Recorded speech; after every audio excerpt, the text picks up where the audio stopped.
এত কঠিন বন্ধন, এ বন্ধন ছেড়ে বেরিয়ে আসা বড় কঠিন। সংসারের বন্ধন ছেড়া বড় কঠিন। সংসারের বন্ধন ছেড়ে সবাই আসতে পারে না এক ঘন্টার জন্য। এখানে এখানে তো কত মানুষ আছে, এখানে আশপাশে কত মানুষ আছে, সবাই আসতে পারে না। বলছেন যে তোমরা এসেছো আজ আমার কাছে, তো তোমাদের মতো মহাভাগ্যবতী আর কেউ নেই। ওই সংসারের কঠিন বন্ধন ছিন্ন করে ভগবানের কাছে আসা এ বড় কঠিন পরীক্ষা, এ আসা যায় না। সংসারের বন্ধন ছিন্ন করে ভগবানের কাছে আসা সব থেকে বড় কঠিন কাজ। ভগবান নিজে বলছেন যে দুর্জন দেহ শৃঙ্খলা, বলছেন ওই সংসারের কঠিন বন্ধন ছিন্ন করে তোমরা আমার কাছে এসেছো, তো তোমাদের মতো ভাগ্যবতী আর এই জগতে কেউ নেই। যারা ভগবানের কাছে এসেছেন, যারা আজ আমরা এই কথাই এসেছি, তাদের মতো ভাগ্যবান ভাগ্যবতী নয়, মহাভাগ্যবান মহাভাগ্যবতী। যারা মহাভাগ্যবতী মহাভাগ্যবান তারাই যেতে পারে কথায়, সবাই যেতে পারে না। কিন্তু সবাই ভগবানের কথা শ্রবণ করতে পারে না। ভগবানের কথা যিনি শ্রবণ কীর্তন করবেন তিনি কে? তিনি মহাভাগ্যবান মহাভাগ্যবতী। না হলে শুধু ভাগ্যবানে হবে না। ভগবান নিজে বলছেন সবার দ্বারা সম্ভব নয়। তো এই লীলার কথা মহাদেব গাইছেন, আর সেই শ্রবণ করে সমস্ত দেবতাগণ তারা তো সব পাথরের মতো হয়ে গেছে, তাদের যেন কারো আর প্রাণ নেই, চিত্রপুত্তলিকা মানে ছবির মতো হয়ে গেছে এই গান শ্রবণ করে। ঠিক ওই একই অবস্থা হয়েছিল যে সময় একবার কি হয়েছিল, দ্বারিকাতে ভগবান তখন ছিলেন। তো তখন কি হয়েছে, একদিন ওই পাটরানীগণ রোহিণী মাকে ধরেছেন।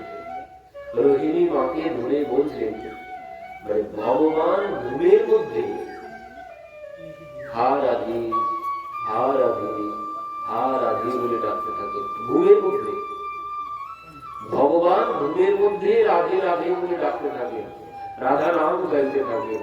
যারা পাটরানীগণ তারা তো চমকে ওঠেন, তারা ভাবেন যে এখানে তো রাধা বলে কেউ নেই, প্রভু ঘুমের মধ্যে কাকে ডাকেন। তো একদিন কি হয়েছে, রোহিণী মাকে গিয়ে সমস্ত পাটরানীগণ ধরেছেন, ধরে বলছেন মা এই রাধা কে, রাধা কে? প্রভু ঘুমের মধ্যে রাধা নাম করতে থাকে, রাধা রাধা বলে ডাকতে থাকে। আমাদের যে 16,108 জন আমরা আছি, ভগবানের পত্নী কতজন? 16,108 জন। তো আমরা 16,108 জন, কারো নাম তো এর মধ্যে রাধা নেই, এর মধ্যে কারো নাম রাধা না। এই রাধা কে? প্রভু কেন ঘুমের মধ্যে রাধা নাম করতে থাকে, রাধা রাধা বলে ডাকতে থাকে? আমরা জানতে চাই। তো রোহিণী মাতা বলছেন ও আমি বলতে পারবো না। তো পাটরানীগণ বলছেন বলতেই হবে মা তোমাকে। তো তখন বলছেন দেখো আমি যদি বলতে শুরু করি আর সে যদি এসে যায়, সে তো লজ্জায় পড়ে যাবে। আমি মা হয়ে ছেলের মধুর লীলার কথা বলছি, এই প্রসঙ্গ যদি সে শ্রবণ করে সে লজ্জা পেয়ে যাবে। তখন বলছেন মা তোমার কোনো চিন্তা করতে হবে না, আমরা ব্যবস্থা করছি। তো কি ব্যবস্থা? বলছেন ওই দ্বার বন্ধ করে দেবো, দ্বার বন্ধ করে দেবো, আর ভিতরে আসতে পারবে না। তো মা বলছে তাই কোনদিন হয়? যার বাড়িতে আছি আমরা যদি দ্বার বন্ধ করে দিয়ে তার ঘরে বসে থাকি, এবার সে যদি আসে দ্বারে, দ্বার বন্ধ করে রাখা যাবে? ঘরের মালিক যদি আসে, অন্য কেউ ঘরে এসে দ্বার বন্ধ করে বসে আছে, মালিক যদি বাইরে দাঁড়িয়ে থাকে, কি দ্বার বন্ধ করে রাখা যাবে? দ্বার খুলতে হবে না? তো হচ্ছে ওইভাবে হবে না। তো বলে মা আমরা আরেকটি ব্যবস্থা করবো। কি? বলছে আমরা ওই দ্বারে দারোয়ান লাগিয়ে দেবো, দ্বারে দারোয়ান দাঁড় করিয়ে দেবো, তারা আসলেও ভিতরে প্রবেশ করতে পারবে না। তো কি করবে? বলছে মা আমরা ওই সুভদ্রাকে দাঁড়ি করে দাঁড়ে দাঁড় করিয়ে দেবো, এই ধরে সে যাতে প্রবেশ করতে না পারে। তো মা বললেন তাহলে আমি পারি তোমাদেরকে বলতে। তো সেই জন্য তারা কি করলেন, সুভদ্রা দেবীকে দাঁড়ে দাঁড় করিয়ে দিলেন দরজা দিয়ে। এবার কি হয়েছে, যেখানে ভগবানের কথা হয়, ভগবান কোথায়? ভগবান কোথায়? ভগবান কোথায় থাকেন? ভগবান সেখানেই থাকেন যেখানে তার নাম কীর্তন হয়, ভগবান সেখানেই এসে উপস্থিত হন। তো এখানে যখন রোহিণী মাতা ওই লীলার কথা বলতে শুরু করেছেন, ভগবান আর সবাই থাকতে পারলেন না। কৃষ্ণ বলরামকে বলছেন, দাদা আজ যেন ভালো লাগছে না, চলো ঘরে যাবো। তো এই বলেই দুইজনাই ঘরে আসতে শুরু করেছেন। এবার এসে দেখছেন যে দাঁড়িয়ে সুভদ্রা দাঁড়িয়ে আছে।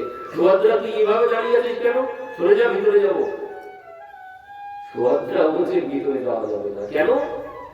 মা বলেছে ভিতরে এখন কেউ যদি আসে তাকে প্রবেশ করতে দেওয়া যাবে না। তো কেউ আসে কি আমি যাব ভিতরে?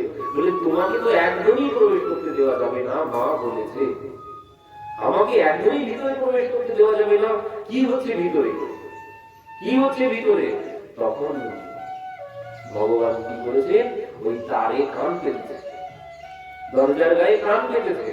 এবার দরজার গায়ে কান পেতে চুপচাপ দাঁড়িয়ে আছে, আর নড়ছে না।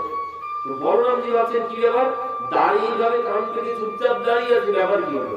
তো বলরামজি গিয়েও দরজার গায়ে কান পেতে দাঁড়িয়ে আছেন। সুভদ্রার দুই পাশে দুইজন, সুভদ্রার দুই দিকে ফিরে দিচ্ছে, দুইজনেই দাঁড়িয়ে দরজার গায়ে কান দিয়ে দাঁড়িয়ে আছে, নড়ে না চলে না, কি ব্যাপার? তখন সুভদ্রাও দরজার গায়ে কান দিয়েছেন। আর এই কান যখন দিয়েছেন, দিয়ে শুনতে পাচ্ছেন এই রাসলীলা প্রসঙ্গ আলোচনা হচ্ছে। আর এই রাসলীলা প্রসঙ্গ ভগবান যখন শ্রবণ করেছেন, কি হয়েছে? ভগবান আস্তে আস্তে গলতে শুরু করেছেন, ভগবানের অঙ্গ গলতে শুরু করেছে। মানে এত তাপ বেড়ে গেছে এই প্রসঙ্গ শ্রবণ করে, সেই তাপে শরীর গলতে শুরু করেছে। মানে তাপে সবকিছুই গলে, মানে একটি একটি তাপের বাঘ আছে, এক এক তাপে এক এক জিনিস গলে জল হয়ে যায়। তো আজ ভগবান এই রাসলীলা প্রসঙ্গ শ্রবণ করে তিনি গলতে শুরু করেছেন, তিনজনেই গলতে শুরু করেছেন। তো এমন সময় কি হয়েছে? দেবর্ষি নারদ এসেছেন। দেবর্ষি নারদ এসে এই দৃশ্য দেখে, মানে তিনজনের শরীর গলে, হাত পা কোনো কিছু নেই, মুখটা সব গলে কানের সাথে লেগে গেছে, হাতগুলো সব গলে গেছে। দেবর্ষি নারদ অবাক হয়ে দর্শন করছেন। যখন ওদিকে কথা বিশ্রাম হয়েছে, পুনরায় আস্তে আস্তে পূর্বের ভাবে এসে গেছেন।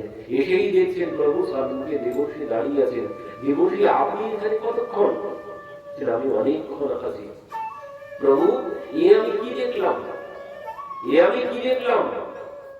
তখন ভগবান বলছেন, তুমি বড় ভাগ্যবান, তুমি ভালো সময়ে আজ এসেছো। তো দেবর্ষি, আজ তুমি চাও, আজ তুমি যা চাইবে আমি তোমাকে তাই দেব। তো দেবর্ষি বলছেন, প্রভু আমি কোনো কিছু চাই না, আমি যে রূপ আজ দর্শন করলাম, এই রূপ আমি জগৎকে দর্শন করাতে চাই। তো ভগবান বললেন, তথাস্তু, আগামী কলিতে আমি এই রূপেই কলির জীবকে কৃপা করার জন্য এই রূপেই আমি অবতীর্ণ হব। তো সেই রূপ হচ্ছে জগন্নাথ ভগবান কি জয়। ওই রাসলীলা প্রসঙ্গ শ্রবণ করে ওইখানে যেমন ভগবান বলে গিয়েছিলেন, আর আজ এখানে ওই রাসলীলার মহাদেব গাইছেন। আর সেই রাসলীলার কথা শ্রবণ করে স্বয়ং কৃষ্ণ আর রাধারানী দুইজনাই স্বর্ণ সিংহাসনে বসেছিলেন, দুইজনা জল হয়ে গলে গেছে শরীর, দুইজনার শরীর গলে গেছে, গিয়ে ওই জলের ধারা হয়েছে সিংহাসনের উপর থেকে।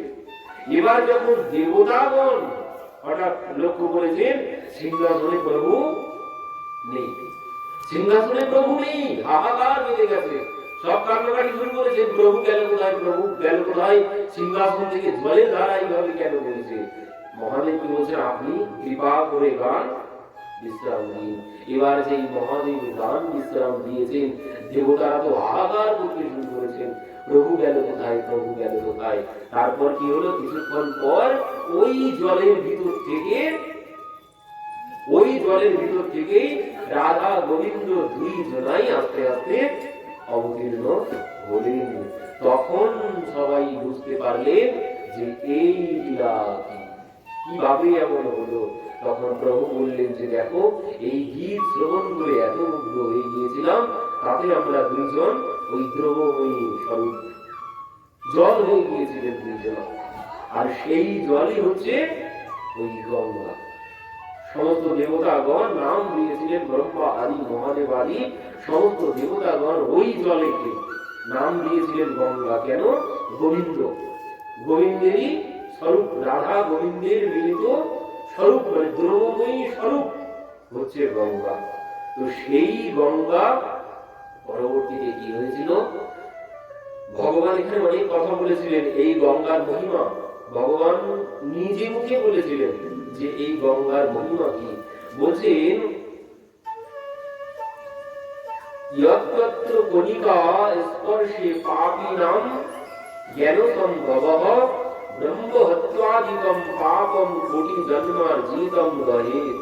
कोटि जन्मेर पाप सब नाश হয়ে যাবে এই এক কণা গঙ্গা যদি কেউ মুখে গ্রহণ করে। এক কণা গঙ্গা যদি কারো মুখে পড়ে তার সমস্ত পাপ চলে যাবে। আর ব্রহ্মহত্যাদিকম পাপম, ব্রহ্মহত্যার পাপ থেকে সে মুক্ত হয়ে যাবে যদি কেউ এই গঙ্গা পান করে। এই গঙ্গা যদি কেউ পান করেন, কেন বলেন? ব্রহ্মহত্যার পাপ থেকে মুক্ত হয়ে যাবেন।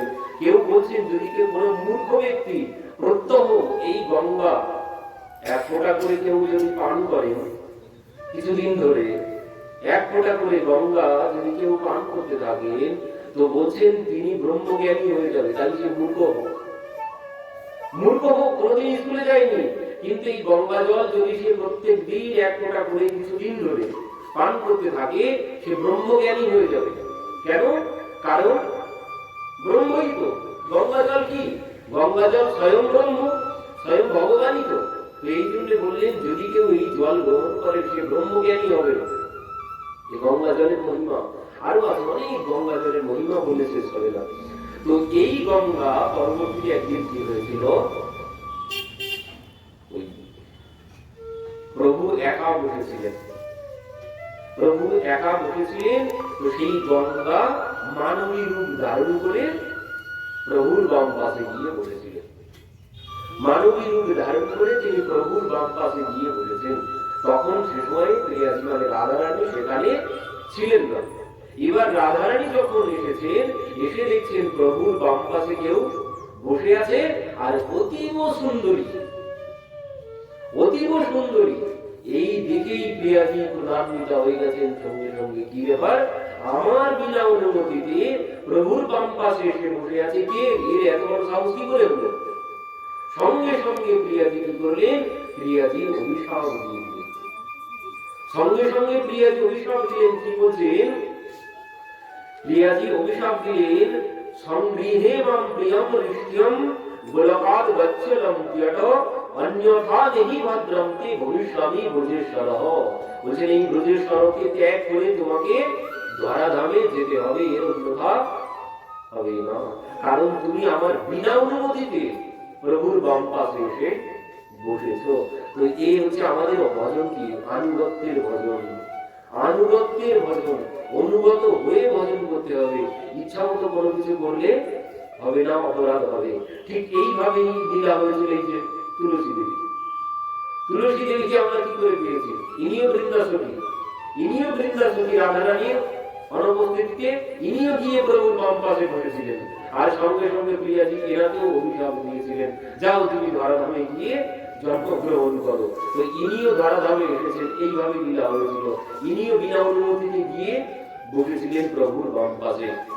তো এবার কি হয়েছে, প্রভু প্রিয়াজিকে বলছে হায় হায় তুমি তো বড় ভুল করলে। কেন? তুমি কাকে অভিশাপ দিয়েছো জানো? কাকে অভিশাপ দিয়েছি?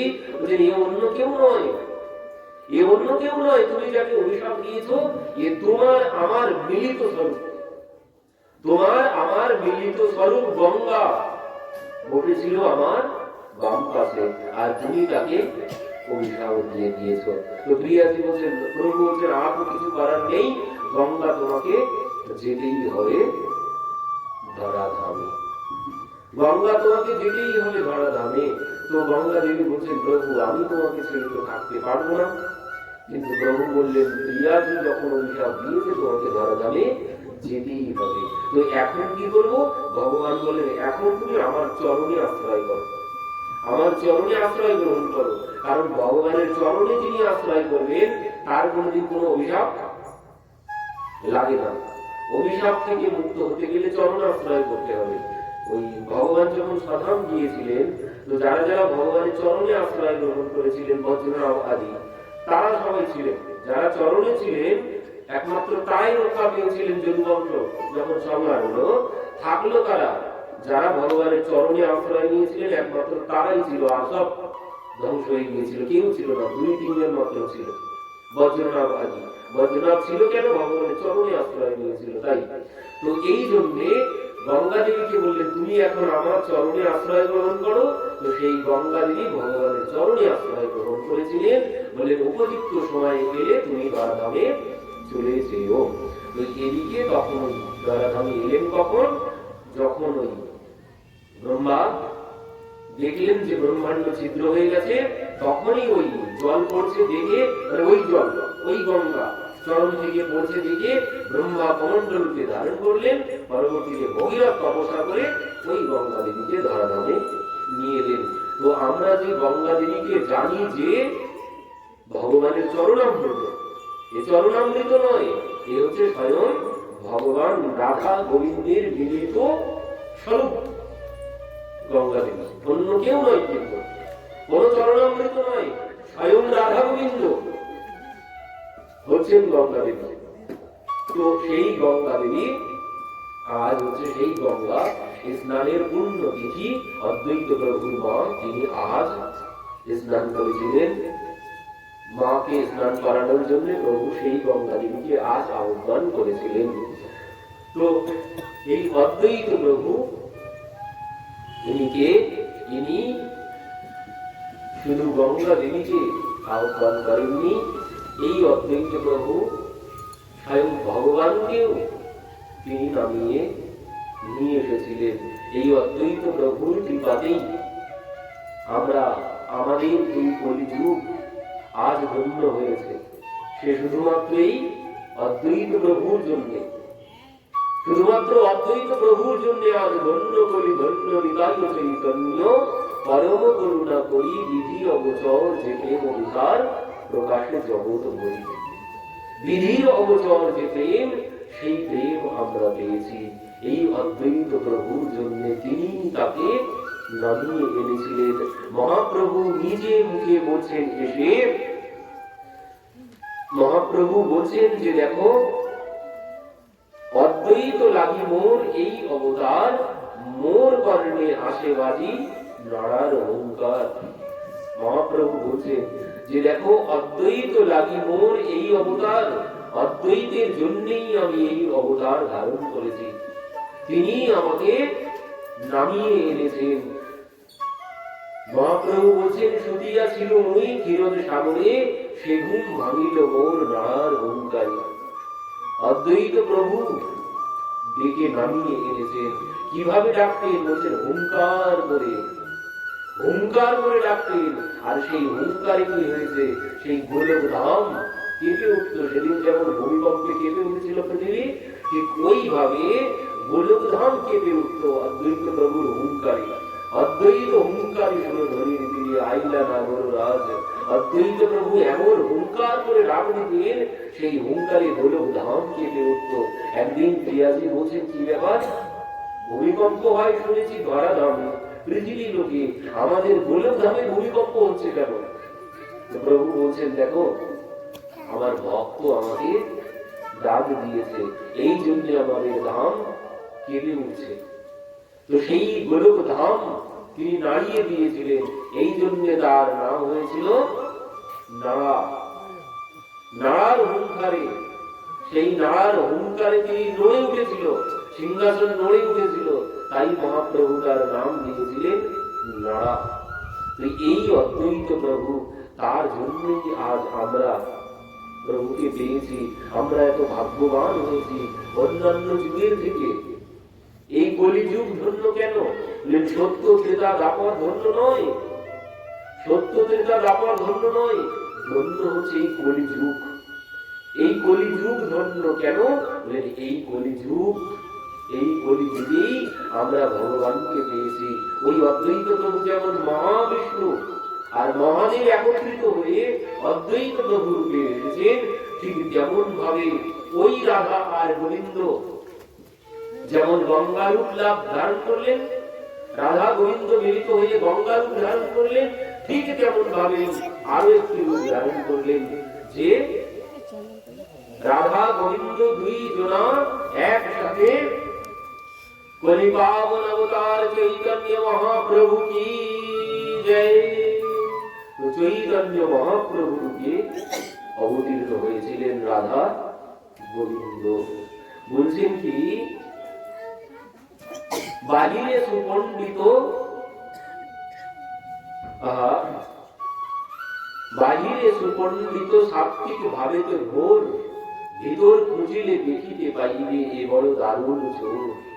বলছেন বাহিরে সাত্বিক ভাবেতে ভোর, বাহিরে সুপণ্ডিত সাত্বিক ভাবেতে ভোর, মানে নিমাই পণ্ডিত, বাহিরে পণ্ডিত সাত্বিক ভাবেতে ভোর। সন্ন্যাসী, সন্ন্যাসী যখন গ্রহণ করেছেন, ভক্তগণ কষ্ট পেতেন। শীতের দিনে পৌষ মাসে, মাঘ মাসে 3 বার করে স্নান করতেন, 3 বার করে, সকালবেলা একবার, দুপুরবেলা একবার, সন্ধ্যাবেলা একবার। ভক্তরা কষ্ট পেতেন, প্রভুর কোনো কষ্ট হতো না, ভক্তরা কষ্ট পেতেন প্রভুর এই সাত্বিক ভাব দর্শন করে। তো বলছে বাহিরে সুপণ্ডিত সাত্বিক ভাবেতে ভোর, ভিতর খুঁজিলে দেখিতে পাইবে এ বড় দারুণ চোর। বাইরে যতই সাত্বিক হোক না কেন, ও যতই বড় সন্ন্যাসী হোক না কেন, ও ভিতর খুঁজলে দেখতে পাবে সেই ব্রজের বাঁকা কালো সখা, এ অন্য কেউ নয়, সেই চোর। সেই চোরই আজ গৌর হয়েছেন। কার জন্য? এই সেই চোর, সেই চোরই এসেছেন আজ গৌর হয়ে, আজ সাত্বিক ভাবে বিভোর হয়ে আছেন, সন্ন্যাস গ্রহণ করেছেন, গৌর রূপ ধারণ করেছেন। কার জন্য? শুধু এই অদ্বৈত প্রভুর জন্য। তাকে আমরা পেয়েছি, আর তাকে যদি না পেতাম, আমাদের মতো হতভাগ্য, আর আমাদের মতো হতভাগা আমরা কি করে উদ্ধার পেতাম?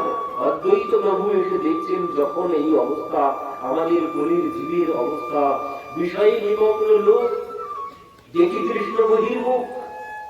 অদ্বৈত প্রভু দেখছেন বিষয়ে নিমগ্ন লোক দেখি কৃষ্ণ বহির্মুখ। সবাই বিষয়ে মগ্ন, সবাই বিষয়ে মগ্ন, কৃষ্ণ বহির্মুখ, কেউ ভগবানের নাম করে না। এই যে ভাগবত পাঠ প্রচলন করেছে কে জানেন? আজ যে আমরা শুনছি, আজ আমরা কীর্তন করছি, কে প্রচলন করেছে? প্রথম ভাগবত কে পাঠ করেছিল? এইভাবে পাঠ কে করেছিল? ভক্তদেরকে নিয়ে। এই অদ্বৈত প্রভু, এনার জন্য আজ আমরা বসে বসে শ্রবণ করতে পারছি। অদ্বৈত প্রভু যখন এসেছিলেন, এসে দেখছেন তো ভক্তি বলে কোনো কিছু নেই মানুষের মধ্যে, তো তিনি এই কলির জীবকে কৃপা করার জন্য ওই গ্রামে গ্রামে গিয়ে, বাড়িতে বাড়িতে গিয়ে, সবার বাড়িতে বাড়িতে গিয়ে এই পাঠ তিনি প্রথম উদ্ধার করলেন। এই অদ্বৈত প্রভু, এটা থেকে 600 বছর আগে তিনি সবার বাড়িতে বাড়িতে গিয়ে প্রথম পাঠ করা শুরু করলেন। তো সেখান থেকে এই ভাগবত পাঠের প্রচলন হলো এই কলিযুগে। অদ্বৈত প্রভু এসে প্রচার করলেন। কেন? বলেন এর দ্বারাই কলির জীবের কল্যাণ হবে, অন্য কল্যাণের অন্য কোনো পথ নেই।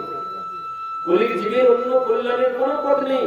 কারণ কলির জীবের অবস্থা কি বলেন? কলির জীবের অবস্থা ওই বিষয়ে সকলই মাত্র নাই কৃষ্ণ নাম তত্ত্ব, সবাই বিষয়ে মাত্র রূপ রস গন্ধ শব্দ স্পর্শ, এর মধ্যে সবাই এর মধ্যে। মানে কলির জীবের অবস্থা কেমন বলছে? ওই মাছ যেমন জল ছাড়া বাঁচে না, মাছ জল থেকে তুলে নিয়ে এলে কিছুক্ষণ পরে ঠান্ডা। তো কলির জীবের অবস্থা কেমন বলছেন? কলির জীব বিষয়ের মধ্যে ডুবে আছে, বিষয় জলের মধ্যে, মানে পাপের মধ্যে। কলির জীব ওই বিষয়ের মধ্যে সর্বক্ষণ ডুবে আছে। ওই বিষয় চিন্তন থেকে যদি কলির জীবকে বাইরে আনা হয়, বাঁচবে না, কলির জীব বাঁচবে না। মানে পাপ ছাড়া, পাপ রূপ জলের মধ্যে আমরা বসে আছি, পাপ রূপ জলের মধ্যে আমরা ডুবে আছি। ওই পাপ থেকে যদি বাইরে আনা হয়, আমরা আর বাঁচবো না। এই জন্য অদ্বৈত প্রভু এই দুরবস্থা থেকে তিনি তার নাম থাকতে শুরু করেছে, যে এই সকল জীবের উদ্ধার কি করে হবে, এদের যে অবস্থা, এদের যে দুরবস্থা, এদের উদ্ধার আমি কি করে করবো। তো সেই জন্যই অদ্বৈত প্রভু কি করতেন? ওই গ্রামে গ্রামে গিয়ে ভক্তগণ সব ডেকে, সবাইকে ডেকে এক জায়গায় করে এই ভাগবতের কথা শ্রবণ করাতেন তাদেরকে। কারণ এই কথাই একমাত্র কল্যাণ করতে পারে। কারণ এই প্রহ্লাদ মহারাজ কি বললেন? প্রহ্লাদ মহারাজ কি বললেন? কল্যাণের স্বরূপ। প্রহ্লাদ মহারাজ নিজের পিতা হিরণ্যকশিপুর কোলে বসে বলছেন, নিজের পিতা হিরণ্যকশিপুর কোলে বসে বলছেন, শ্রবণম কীর্তনম বিষ্ণু স্মরণম পাদ সেবনম অর্চনম বন্দনম দাস্য সত্য আত্মনিবেদনম। এই নবদা ভক্তির কথা বললেন, নবদা ভক্তি অঙ্গরাজনের কথা বললেন। তার মধ্যে প্রথম কি? তার মধ্যে প্রথম হচ্ছে শ্রবণ। প্রথম হচ্ছে শ্রবণ। এই শ্রবণের মতো সহজ সাধন আর কোনো কিছু নেই। সব থেকে সহজ সাধন হচ্ছে শ্রবণ। এই শ্রবণের দ্বারাই কল্যাণ হয়। এই জন্য অদ্বৈত প্রভু গ্রামে গ্রামে গিয়ে ভাগবত কথা শ্রবণ করাতেন সবাইকে। এ কথা কি গোপীরা বলছেন, তব কথামৃতম তপ্য জীবনম কবিভিরীড়িতম কল্মষাপোহম শ্রবণমঙ্গলম শ্রীমদাচ্যুতম ভূমি গৃহন্তি তে ভূরিরাজনা। কি? তব কথামৃতম তপ্ত জীবনম কবিভিরীড়িতম কল্মষাপহম শ্রবণমঙ্গলম। এ কথা শ্রবণমঙ্গলম মানে শ্রবণ করলেই মঙ্গল হবে। আর এ শ্রবণ করলে যতটা মঙ্গল হবে, অন্য কোন কর্মের দ্বারা সেই ততটা মঙ্গল করা সম্ভব নয়। অন্য কোন পুণ্য কর্ম দিয়ে সেই মঙ্গল করা সম্ভব নয়। 1 ঘন্টা বসে মন দিয়ে ভাগবত কথা শ্রবণ করলে যে মঙ্গল হবে, সেই মঙ্গল অন্য কোন কিছু দিয়ে সম্ভব নয়, অন্য কোন পুণ্য কর্ম দিয়ে সম্ভব নয়। এই জন্য কি বলছেন?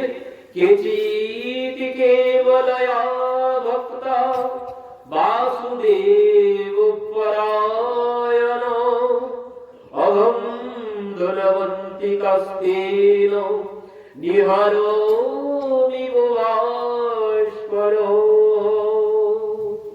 কি বলছেন? এইদিকে কথায় মন দিন, ওদিকে মন দিয়ে লাভ হবে না।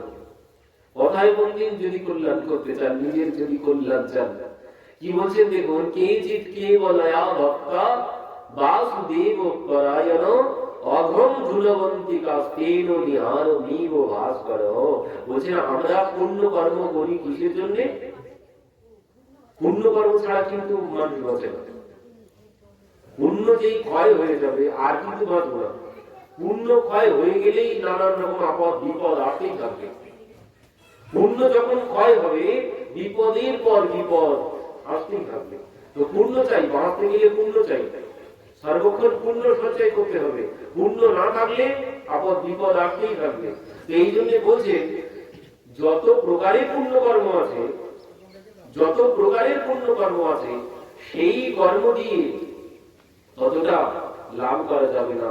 এই যেমন লাইট জ্বেলেছি, এই লাইট দিয়ে সম্পূর্ণরূপে অন্ধকার আমি দূর করতে পারবো? পারবো কোনদিন? আমি যতই লাইট জ্বালি সম্পূর্ণরূপে অন্ধকার দূর হবে না। কিন্তু সেই অন্ধকার যাবে কখন? বলে সেই অন্ধকার যাবে তখন নিহারোমিব ভাস্কর, মানে যখন সূর্যের উদয় হবে সমস্ত অন্ধকার চলে যাবে। তো ঠিক তেমন আমি যতই পুণ্য কর্ম করি না কেন, সমস্ত পুণ্য কর্মই লাইটের মতো, সমস্ত পুণ্য কর্ম লাইটের মতো। সম্পূর্ণরূপে পূর্ণ করা সম্ভব নয়, কিন্তু সম্পূর্ণরূপে পূর্ণ সঞ্চয় তখনই হবে যখন এই ভাগবত কথা শ্রবণ করব। এই ভাগবত কথা কেমন? বলছেন এই ভাগবত কথা ওই সূর্যের আলোর মতো। এই ভাগবত কথা সূর্যের আলোর মতো। এই ভাগবত কথা শ্রবণ কীর্তন করলে বলছেন ওই সূর্যের আলোতে যেমন সমস্ত অন্ধকার চলে যায়, ঠিক তেমন তোমার সমস্ত পাপের অন্ধকার সব চলে যাবে যদি তুমি এই ভাগবত কথা শ্রবণ করো। এর মতো পুণ্য আর অন্য কোন কর্ম দিয়ে সম্ভব নয়। আর এই কথা শ্রবণ করলে কি হবে? এর মাহাত্ম্য তো বলে শেষ হবে না। যিনি ভাগবত কথা শ্রবণ করেন, ভগবান পরীক্ষিত মহারাজকে বাঁচিয়েছিলেন। কেন জানেন? কোথা থেকে বাঁচিয়েছিলেন? সেই ব্রহ্মাস্ত্র থেকে। অশ্বত্থামা ব্রহ্মাস্ত্র নিক্ষেপ করেছিল পরীক্ষিতকে মেরে ফেলার জন্য। কেন? কারণ এই যখন দুর্যোধনকে দেখতে গেছে, মহাভারতের যুদ্ধ শেষ, দুর্যোধন পড়ে আছে একদিকে, আর একদিকে সরসজ্জায় পিতামহ ভীষ্মদেব পড়ে আছে, আর সব চারিদিকে লাশ আর লাশ। সেই লাশের মধ্যে দুর্যোধনও পড়ে আছে জীবিত অবস্থায়।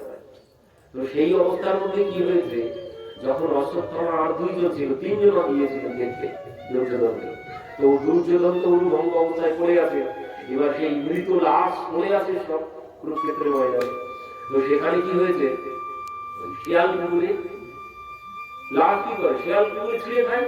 তো শিয়াল কুকুরে ছিঁড়ে খাচ্ছে, এবারে খেতে খেতে কখনো কখনো কি হচ্ছে, ওই দুর্যোধনকেও এসে ছিঁড়তে শুরু করেছে, দুর্যোধনকেও এসে কামড়ে ছিঁড়তে শুরু করেছে। আর এই অবস্থায় সন্ধ্যাবেলা যখন এসেছে অশ্বত্থামা, এসে দেখছেন ওই শিয়াল কুকুরে দুর্যোধনকেও ছিঁড়ে ছিঁড়ে খাচ্ছে। আর এই দেখে অশ্বত্থামা বলছেন, হায় হায় হায় বন্ধু, তোমার এই কষ্ট দেখে আমি আর সহ্য করতে পারছি না, তোমার এই কষ্ট দেখে আমি আর সহ্য করতে পারছি না বন্ধু, তোমার কি অবস্থা, তুমি এই মৃত লাশের মধ্যে পড়ে আছো, আর শিয়াল কুকুরে তোমাকেও মৃত ভেবে ছিঁড়ে ছিঁড়ে খাচ্ছে এইভাবে। বন্ধু, এই কষ্ট আমি সহ্য করতে পারছি না। তবে বন্ধু জানো, আজ এই অবস্থা তোমার কেন হয়েছে? কেন হয়েছে? এই অবস্থা তোমার এই জন্য হয়েছে, তুমি আমাকে তোমার সেনাপতি বানাওনি। তুমি যাদেরকে তোমার সেনাপতি বানিয়েছিলে, তারা তোমার পক্ষে যুদ্ধ করলেও কি হবে, তারা সব পাণ্ডবদের পক্ষেই যুদ্ধ করেছে। মন থেকে তারা পাণ্ডবদেরই সাপোর্টার, মন থেকে তারা পাণ্ডবদেরই পক্ষে। তোমার সাথে যুদ্ধ করলে কি হবে, তারা সবাই পাণ্ডবদের পক্ষে ছিল। আর এই জন্য তোমার আজ এই অবস্থা। তুমি যদি আমাকে সেনাপতি করতে, তাহলে বন্ধু তোমার আজ এই অবস্থা হতো না। আর এই কথা যখন বলেছেন, দুর্যোধন কি করেছে, ওই নিজের গায়ে সব রক্ত ঝরছে, শিয়াল কুকুরে কামড়াচ্ছে, তো সেই রক্ত হাতে নিয়ে কপালে দিয়ে দিয়েছে, দিয়ে বলছে, যাও বন্ধু, আজ আমি তোমাকে আমার সেনাপতি করলাম। আর যেই বলেছেন আমি তোমাকে আমার সেনাপতি করলাম, অশ্বত্থামা বলছেন, দেখো বন্ধু, তুমি আজ আমাকে তোমার সেনাপতি করলে, তো বলো তোমার শেষ ইচ্ছা কি, তোমার শেষ ইচ্ছা আমি আজ পূর্ণ করবো, বলো তোমার শেষ ইচ্ছা। দুর্যোধন বলছেন, বন্ধু, আমার শেষ ইচ্ছা এটাই কি, আমি সুখী মানে শান্তিতে মরতেও পারছি না। কেন? বলছেন, আমার 100 ভাই, কেউ বেঁচে নেই, পাণ্ডবরা 5 জনাই বেঁচে আছে। যদি একটা মরতো 5 জনের থেকে, তবু একটু শান্তিতে মরতে পারতাম, শান্তিতে মরতে পারতাম। যদি একটা মরতো 5টার ভিতর থেকে, আমাদের 100 জন সবাই আমরা চলে গেলাম, আর ওরা 5 জনাই বেঁচে থাকলো। এই জন্য বন্ধু আমি শান্তিতে মরতেও পারছি না। আর এই কথা যেই বলেছেন, অশ্বত্থামা বলছেন, বন্ধু তোমার কোনো চিন্তা করতে হবে না, একজনের কথা বলছো, আমি এক্ষুনি 5 জনকে মেরে তাদের মূল্য তোমার কাছে নিয়ে আসছে। বলে সঙ্গে সঙ্গে পাণ্ডবদের শিবিরে গেছেন। পাণ্ডবদের শিবিরে যখন গেছেন, ওদিকে ভগবান কি করেছেন, তিনি পাণ্ডবদেরকে, যে শিবিরে পাণ্ডবরা ঘুমান, ভগবান ওদেরকে বলছেন, আজ আমরা ঘুমাবো না, আজ আমরা অন্য শিবিরে গিয়ে আনন্দ করব, কারণ যুদ্ধ জয় করেছি, আজ আমরা সারা রাত ঘুমাবো না। এই বলে পাণ্ডবদেরকে তিনি সরিয়ে নিয়ে গেছেন। পাণ্ডবদের 5 পুত্র ওই শিবিরে যখন এসেছেন, এসে দেখছে কেউ নেই, শিবির ফাঁকা, এনারা 5 জন ঘুমিয়েছে। এবার এরা 5 জন যখন ঘুমিয়েছে, অশ্বত্থামা ভাবছেন, এই তো পাণ্ডবদের শিবির, তাহলে 5 জনা শুয়ে আছে, এ পাণ্ডবই হবে। আর এই ভেবে ওই পাণ্ডবদের পুত্রদের মুন্ড কেটে নিয়ে গিয়ে উপস্থিত। এবার দুর্যোধনের কাছে যখন গেছে, গিয়ে তো হাঁটতে শুরু করেছেন, বন্ধু এই দেখো, তুমি বলছিলে একজনের মুন্ড, এই দেখো 5 জনাকে মেরে তাদের মুন্ড কেটে এনেছি, তাই নাকি বন্ধু, তুমি 5 জনের মুন্ড কেটে এনেছো? হ্যাঁ বন্ধু, এই দেখো ওই দাও দাও দাও, সব থেকে বড় মুন্ড যে মুন্ডটা সেটা তুমি আমার হাতে দাও। এই যেই বলেছেন তখন অশ্বত্থামা কি করেছেন, সব থেকে বড় মুন্ডটা নিয়ে দুর্যোধনের হাতে দিয়েছেন। আর যেই হাতে দিয়েছেন দুর্যোধন এইভাবে ধরেছে, তো সেই বেলুনের মতো পেটে গেছে, বেলুনের মতো পেটে গেছে। তখন দুর্যোধন বলছেন, হায় হায় বন্ধু, তুমি কি করেছো, তুমি বড় ভুল করেছো। এ কোনোদিন ভীমের মুন্ড হতেই পারে না, এ কোনোদিন ভীমের মুন্ড হতেই পারে না। কেন বলছেন, এই দেখো আমার গদা পড়ে আছে, আমার গদার গায়ে এই যে যত যত গর্ত হয়ে আছে, এই গর্তগুলো কিসের গর্ত জানো? ওই ভীমের মাথায় মেরেছিলাম। ভীমের তো কিছু হয়নি, আমার গদা বসে বসে গর্ত হয়ে গেছে, আমার গদা বসে বসে গর্ত হয়ে গেছে, ভীমের কিছু হয়নি। আর তুমি বলছো এটা ভীমের মুন্ড, এ কোনোদিন হতেই পারে না। তখন ভালো করে দেখলেন যে এই পঞ্চ পাণ্ডবের মুন্ড। হায় হায় বন্ধু, তুমি কি করেছো, আমাদের তো গালে জল দেওয়ার মতো কাউকে আর তুমি বাঁচিয়ে রাখলে না। এরা থাকলে তো তর্পণ করতো, করলে তো আমরা উদ্ধার পেতাম। তো তুমি যা করেছো আমরা কেউ আর উদ্ধার পাবো না। হায় হায় বন্ধু, তুমি বড় ক্ষতি করেছো। আর এই সঙ্গে সঙ্গে দুর্যোধন প্রাণ ত্যাগ করেছে। আগে একটা ঘটনা ঘটেছিল খুব চমৎকার, বলা হয়নি। এই যখন ওই অশ্বত্থামার কপালে তিলক করে দিয়েছে, অশ্বত্থামা যখন বলছে, বন্ধু তুমি দেখো তোমার শেষ ইচ্ছা একজন পাণ্ডব, একজনের মুন্ড তুমি চাও, আমি 5 জনের মুন্ড এনে দিচ্ছি। তখন দুর্যোধন একটা চমৎকার কথা বলেছিল। দুর্যোধন তখন বলছে, হ্যাঁ বন্ধু তুমি যাও, যদি তুমি পাণ্ডবদের মুন্ড কেটে আনতে পারো 5 জনের, তাহলে কি হবে? বলছেন, তাহলে এই পৃথিবীতে তো আর কেউ থাকবে না, রাজা হওয়ার মতো কেউ থাকছে না, তুমি আছো আর আমি আছি। তো তুমি যদি পাণ্ডবদের মুন্ড কেটে আনতে পারো, তাহলে এই পৃথিবীর রাজা অর্ধেকটা তুমি হবে আর অর্ধেকটা আমি হব। দুর্যোধন বলছে, দুর্যোধন তখন পড়ে আছে মৃত লাশের মধ্যে, শিয়াল কুকুরে ছিঁড়ে খাচ্ছে। কিন্তু দুর্যোধন তখন বলছে, তুমি যদি 5 জন পাণ্ডবের মুন্ড কেটে আনতে পারো, অর্ধেক পৃথিবীর রাজা তুমি হবে আর অর্ধেক পৃথিবীর রাজা আমি হব। দেখুন কেমন বিচার, দেখুন মধ্যে বসেছে, তবুও ছাড়া যায় না, তবুও ছাড়া যায় না। এমন আসক্তি, এই আসক্তি ছাড়া বড় কঠিন। তো সেই যখন পরবর্তীতে পাণ্ডবরা জানলো যে সকালবেলা দ্রৌপদী এসে যখন দেখলো যে ওই 5 পুত্রের দর পড়ে আছে, মুন্ড নেই, হাহাকার উঠে গেছে পাণ্ডবদের শিবিরে, তখন সঙ্গে সঙ্গে অর্জুন এবার কেশবকে বললেন, চলো তারপরও যে হত্যা করেছে তাকে আমি এক্ষুনি মৃত্যুদণ্ড দেব। তো ভগবান রথ চালিয়ে দিয়েছেন যে পথে অশ্বত্থামা গিয়েছে ওই পথে।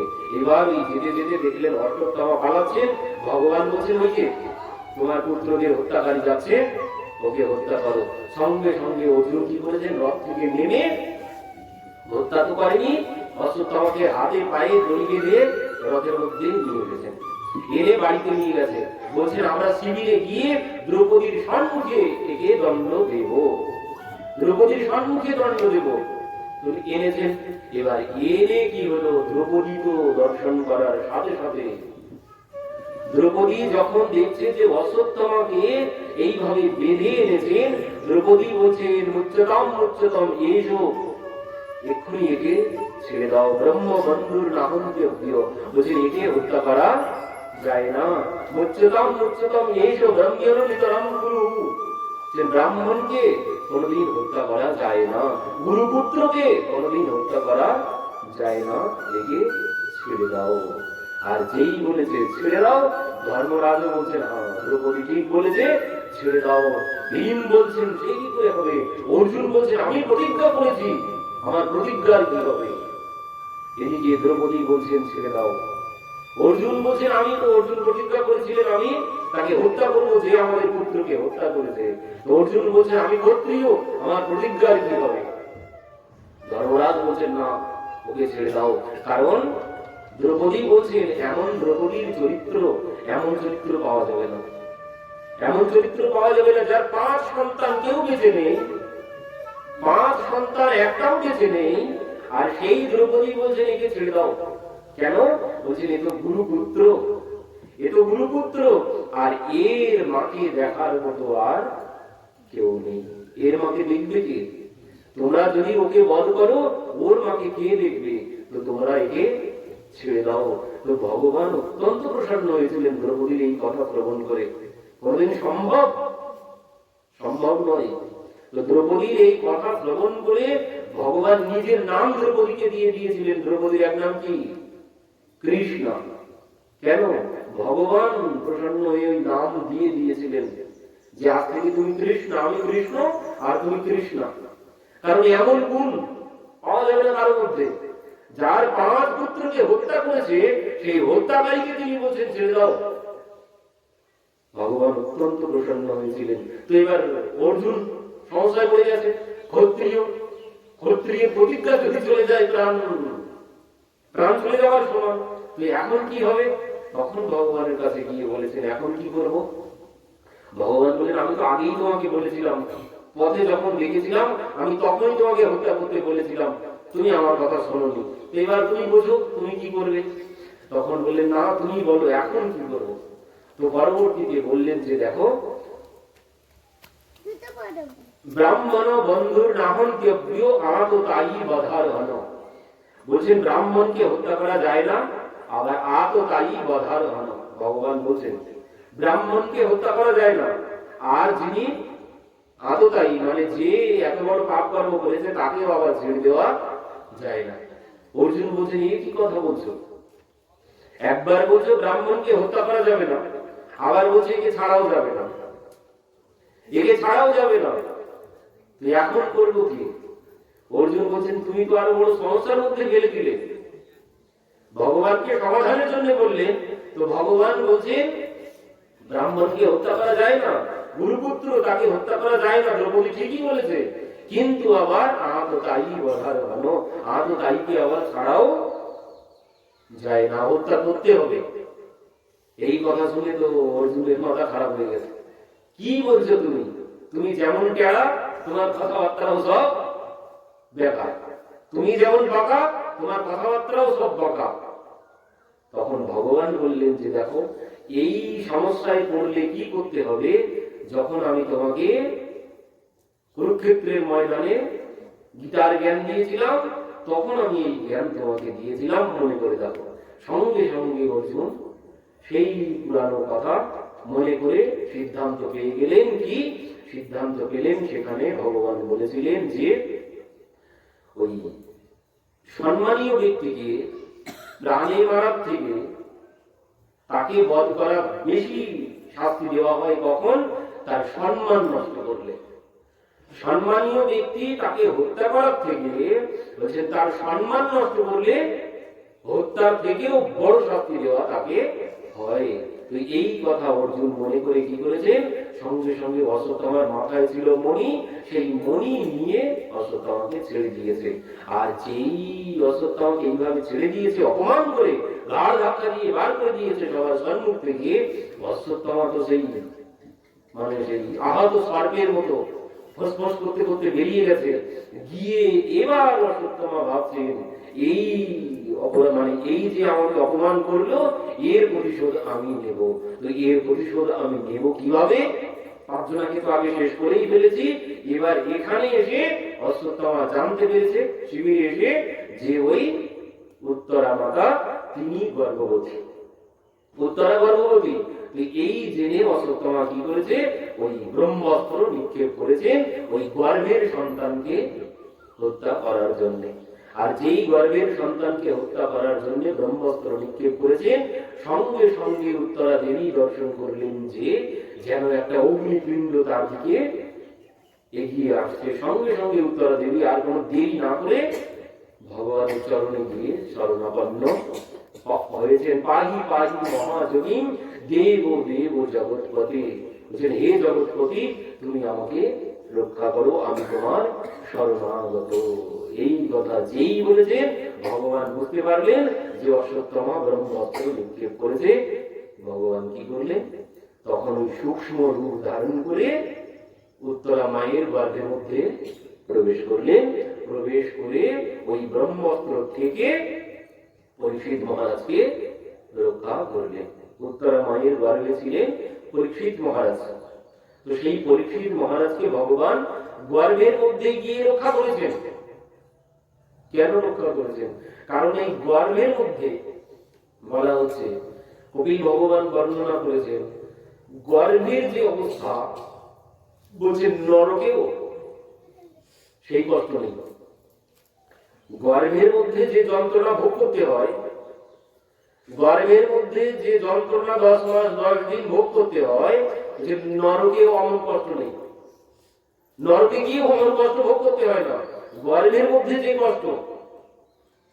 এই জন্যে ওই গর্ভে যখন শিশু থাকে, আমরা যখন গর্ভে ছিলাম, এখন হয়তো মনে নেই, কিন্তু যখন 7 মাস বয়স হয়, তখন কপিল ভগবান বলছেন, শিশু যখন গর্ভের মধ্যে 7 মাস বয়স হয়, তখন সে ওই যন্ত্রণার সহ্য করতে না পেরে তখন ভগবানকে ডাকতে থাকে, হে প্রভু এখান থেকে মুক্ত করো। আব জগ চাই লে জহু চক্রপাণী, হে চক্রপাণী তুমি আমাকে এখান থেকে উদ্ধার করো, এবার জগতে গিয়ে আর তোমাকে ভুলবো না, এবার গিয়ে তোমার নাম করব, যাতে আর এইখানে না আসতে হয়, যাতে এইখানে আর না আসতে হয়। বলছে ওই উপর চরণ শিরে উপর চরণ সংকট বাত পুছত না কই। বলছেন এখানে চরণগুলো উপরের দিকে, মাথাটা নিচের দিকে দিয়ে যে যন্ত্রণা, যে কষ্ট ভোগ করছি, এই কষ্ট কেউ এখানে জিজ্ঞাসা করতে আসে না। হে চক্রপাণী তুমি আমাকে এখান থেকে মুক্ত করো, এবার গিয়ে আর ভুল করবো না, এবার গিয়ে আর এখানে যাতে না আসতে হয় সেই কর্ম করব। কিন্তু কি হয়েছে, যেই এসেছি সে কথা মনে আছে, সে কষ্টের কথা কোনো কিছু মনে আছে? সেসব কোনো কিছু মনে নেই। এখন হইয়া মায়ার দাস করি না অভিলাষ, তোমার স্মরণ গেল বলে সে কথা সব ভুলে গেছে, সে কথা সব ভুলে গেছি। এখন তো গাড়ি বাড়ি অর্থ সম্পদ এই সব আমার, আমি থেকে আমার থেকে কোথা থেকে এসেছি, কোথায় যেতে হবে, ও সমস্ত কোনো কিছু এখন আর মনে নেই, সব ভুলে গেছি। তো বলছে ওই যে যন্ত্রণা, ওই যন্ত্রণা সহ্য করা যায় না বলে নরকেও অত যন্ত্রণা নেই। আর সেই গর্ভের মধ্যে ভগবান প্রবেশ করেছে, ভগবান সেই গর্ভের মধ্যে প্রবেশ করেছেন। কেন? পরীক্ষিত মহারাজকে রক্ষা করার জন্য।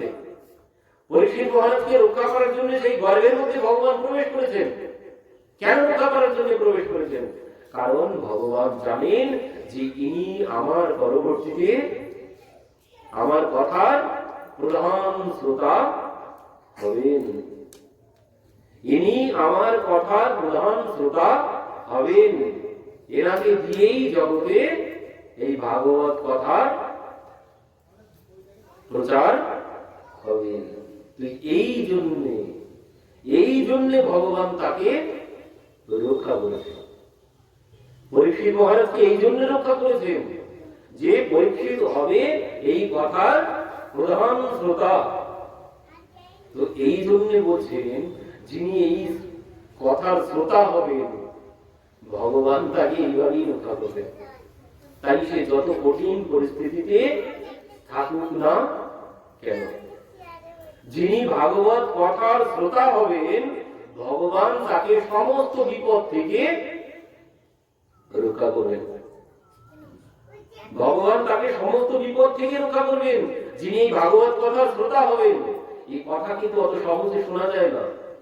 এই শ্রবণ নবদা ভক্তি অঙ্গের প্রধান অঙ্গ শ্রবণ।